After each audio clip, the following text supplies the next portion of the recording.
So we're going to dive into the work of a philosopher who's pretty famous for being a pessimist, Arthur Schopenhauer.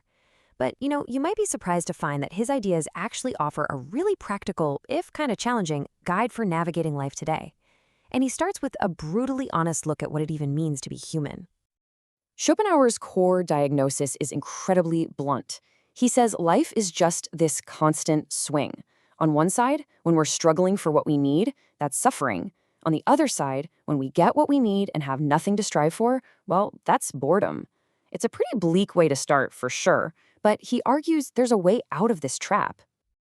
And that right there is the big question his whole philosophy tries to answer. If our lives are just this constant pendulum swinging back and forth between pain and, well, nothingness, is there any way to find a stable, happy place in the middle? Can we get off this ride? Schopenhauer thinks we can, but first, you have to really understand the enemy. He basically frames the entire problem of life around these two massive forces, suffering and boredom.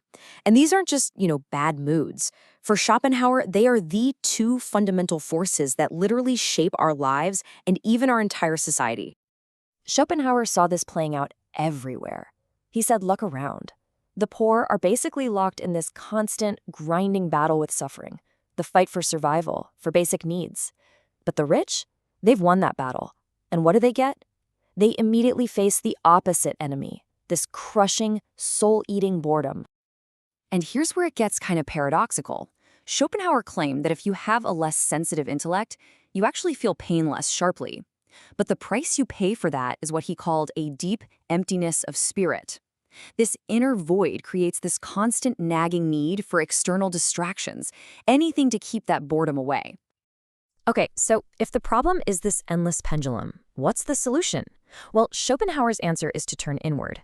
He argued that the only real defense against the cycle of suffering and boredom is to build a rich, vibrant inner life.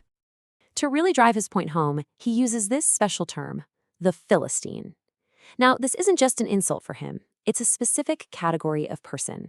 A Philistine is someone with no intellectual needs. They're not driven by curiosity or beauty or knowledge. Their whole world revolves around sensory pleasure, food, parties, luxury, and when those things run out, they're left with absolutely nothing but boredom. So you can see the two paths so clearly here. The Philistine, the ordinary person, places their center of gravity outside of themselves.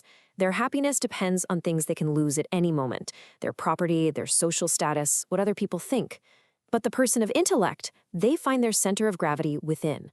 Their happiness is built on stuff that can never be taken away. Their thoughts, their knowledge, their own inner world. Now, Schopenhauer wasn't the first person to come up with this. He actually leans really heavily on Aristotle, quoting him to say that real happiness is self-sufficiency. Think about it. Any external source of joy is, by its very nature, totally unreliable and fleeting. The only source of happiness that lasts is what you have inside yourself. All right. So, we need to build our inner world. The obvious path is reading, right? Just read a ton of books. Well, this is where Schopenhauer throws a massive curveball. He has this super provocative, totally counterintuitive idea about the dangers of reading. He asks us to seriously think about this. I mean, we all think of reading as the best thing you can do for your mind. But Schopenhauer warns that if you do it the wrong way, it can be the exact opposite of thinking. It can actually make your mind weaker. And his reason is pretty shocking. He says that when we read, we're not really thinking for ourselves. We're just letting someone else do the thinking for us. We're just following along with their train of thought. He compared it to a student tracing letters a teacher already drew. You're going through the motions, but you're not creating anything yourself. He argues that this kind of constant, mindless reading has serious consequences. It's like someone who only ever rides a horse eventually forgets how to walk. A person who only ever reads other people's thoughts loses the ability to think on their own. Your mind just becomes this slate that's been scribbled all over by other people. All that knowledge you pour in never really takes root because you never stop to reflect and make it your own. It's like stuffing your stomach so full it can't actually digest anything.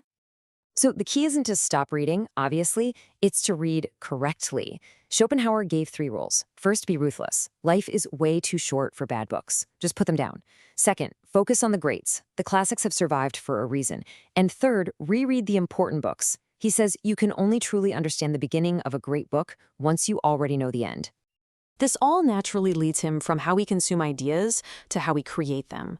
For Schopenhauer, the way a person writes reveals absolutely everything about how they think. He breaks all writers down into 3 types. The vast majority, he says, write without really thinking at all. They're just repeating things they've read elsewhere. Then there's the second, more common type, who think as they're writing. They're using the act of writing to figure out their ideas. But the rarest, and for him, the most valuable, are those who write only after they have already thought deeply about something. And the crucial difference here is motivation. The true thinker writes because they have something they genuinely need to say. The thought comes first. The false writer, on the other hand, writes because they have to say something, usually for money or fame. For them, the writing is just a means to an end. But, and this is a big but, following this path of building up your inner world, it comes with a cost. Schopenhauer is brutally honest that this kind of self-sufficient happiness has a really profound and difficult consequence. And here's the paradox right at the heart of it. As you build up all this wealth inside yourself, your need for other people, for parties, for validation, it just shrinks. You become truly self-sufficient. But that very quality can make you an outcast. Your independence can look like arrogance. Your lack of interest in trivial things can make you, well, pretty poor company. So that's the trade-off he lays out. The path to escaping that awful pendulum of suffering and boredom is to build a universe inside yourself. But the price for that internal freedom is often external loneliness. You become a world unto yourself, and that can be a pretty solitary place to live. And to cope with this, the person of intellect starts to live 2 lives. There's their normal, everyday personal life, which they start to see as just a means to an end. And then there is their real life, the inner life of thought, ideas, and knowledge. And eventually, for them, that mental life is the only one that truly matters. And so, Schopenhauer leaves us with this direct and kind of uncomfortable challenge. Where is the center of gravity for your own happiness? Is it in the external world?